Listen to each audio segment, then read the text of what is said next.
Anche tu, come me, hai sofferto. Hai pianto, credendo nell'amore vero. Era tutto il tuo mondo.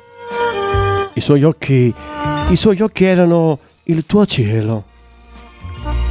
Ma in quel cielo un giorno hai visto una nube che oscurava il tuo amore. Inutile è stato chiamarlo. La tua voce si perdeva nel vento. La pioggia scendeva, bagnando il tuo volto. Anche il cielo piangeva con te.